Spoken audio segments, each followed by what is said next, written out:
playing at a high level. How much growth have you seen from him offensively this year? Just even beyond the Yeah, I think the biggest change is he's shooting the ball off the move a lot better. He's worked hard at it. Pin downs. I think his first few years that we were really encouraging him to try to get the shot off quicker, and it takes time to adjust to the speed and athleticism of the NBA, and so he's getting the shot off quicker, but he's also doing it, off the move, coming off pins and all that kind of stuff. So he looks great. Did you know he was going through a thumb thing late last year?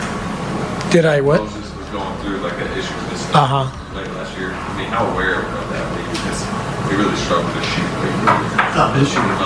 thumb issue like Yeah, was I aware of it? Yeah. I mean, I knew he had How much did you feel like it was impacting his shot? I don't even remember, to be honest with you. Yeah. Yeah. How big is it when he is shooting? Yeah. I mean, he's in the starting lineup for a reason.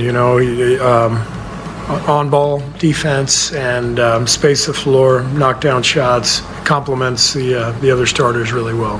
Steve, you're pretty uniquely qualified to answer when a guy gets hot shooting threes in a stretch.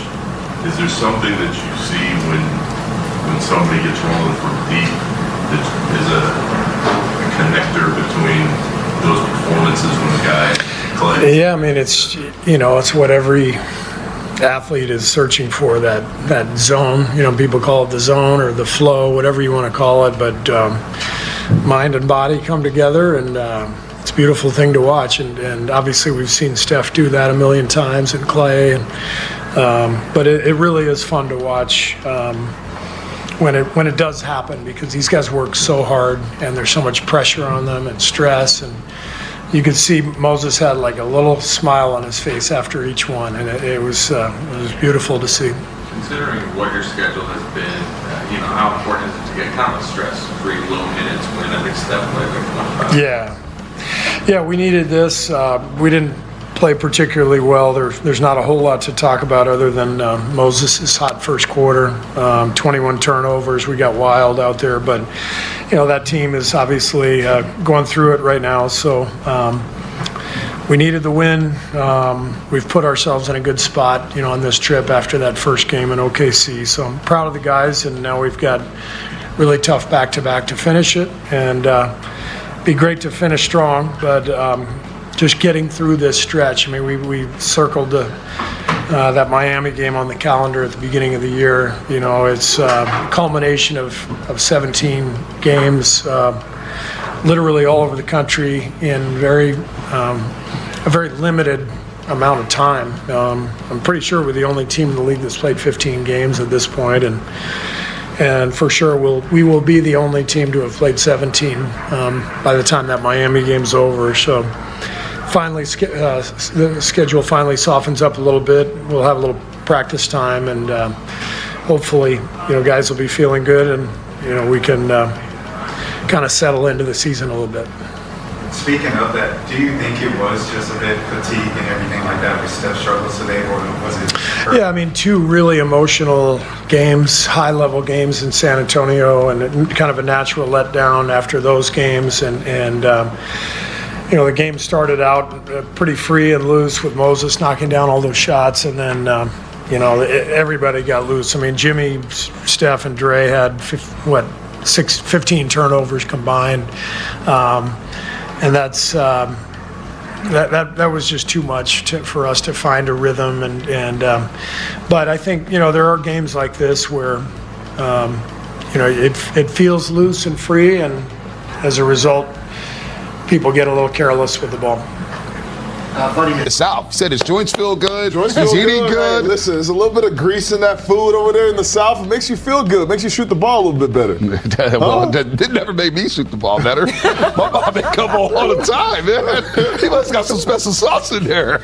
I mean, this was a game where you wanted to see what the Warriors, what they were going to do, how they were going to follow up the past couple games. And tonight you're playing against a team. It's human nature. When you have a team losing its superstars, no Jordan Poole, no Zion Williamson, no Kevon Looney, It's hard to get up for games like this, but the Warriors still found a way to pull this one off. 24 made threes, Bonte. I say it again. 24 made threes, shooting the leather off the ball, especially Moses Moody led with him. 8 for 12 from the three-point line. I thought he led the charge in the first quarter, and the Warriors was just all about trying to keep that pace the whole game. And seeing that they set the tone in the first quarter. We talked about not playing with your food. You knew New Orleans was 2-10 entering tonight. They dropped 44 on them in the first quarter. And this is what we talked about in the pregame. We wanted to make sure that the Warriors come out with authority, making sure that they establish themselves early, and the way that the ball was whipping around the arc was exactly indicative of what the Warriors want to do. That 0.5 basketball, make a decision,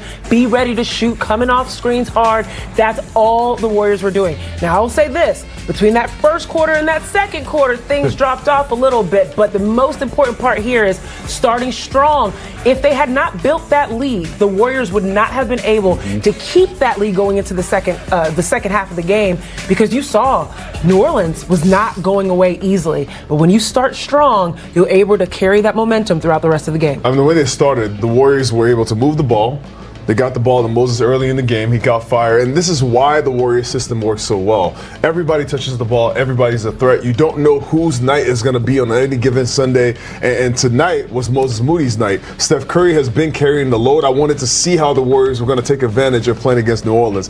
New Orleans is one of the worst defensive teams out there. Tonight, you got to see them be athletic. They stepped up to the game. They were blocking shots and recovering. All these things happen when the Warriors come in town. They play a little bit above, a little bit more excited, try to get into the rhythm of the game, but I thought that first quarter set the tone tonight. They came into this game trying to move the ball, try to play the game the right way, and the Warriors walked away with the win because they stabilized that. Yeah, you were right in that second quarter. Go ahead, Zena. Oh, best part about this, first half, 58 points scored by someone named other than Steph Curry. No. Like, that's important, right? When you think about the fact that Steph Curry had to get his first field goal from Jimmy. Yep. I love that. I love the fact that they were able to get the ball moving and people involved earlier this game than we've seen in previous ones. Yeah, Stephen Curry went in the first half. He didn't make a field goal. First time since the Rockets game last spring where he didn't do that in the second half and went scoreless there. But let's continue to talk about Moses Moody. Look, he's had some up and downs, right? We talked about his home road splits. However, he's starting to find his rhythm. We saw it Wednesday night in San Antonio. And look at this graphic right here. Most threes made by an individual in a single quarter in NBA history. He's now in the record books, folks. You got Clay, you got Kelly Oubre, you got Kevin Love. And look at Moses Moody trying to knock Stephen Curry off that list, Fezzi. I mean, Moses has, since he came into the league, came to the Warriors, he's always played more mature than his years. Like, he has been the guy to come in and step into whatever role you want him to play. You want him to be a defender? You want him to be a knockdown shooter? Do you want him to be a ball mover? He always finds a way, and this summer it seems like he was in that gym getting shots up, because right now he is really shooting that basketball at a high clip. Says a lot about the ball movement for the Warriors. You see him coming off all these pin downs, a lot of great movement. This is his job. If he's going to start alongside Steph, he's got to be able to hit these shots so that the floor opens up for the rest of the team. And you saw the defense. They were stuck to him by glue in the second quarter. They did not let Moses Moody go anywhere without a chaperone. Yeah, Moses Moody doesn't get too high, doesn't get too low. He's so even-keeled. And that is very reminiscent of Klay Thompson, right? Being able to just, whatever game, whatever happened the previous game, whatever he put up, coming in, ready to shoot, relocating, knowing that Steph is going to grab some attention, and being able to be prepared whenever his moment was called. And that's exactly what you want to see in Moses Moody, getting that confidence and letting it now roll out onto the floor into the likes of a 32-point game, career high. Yeah, career high for threes made, career high for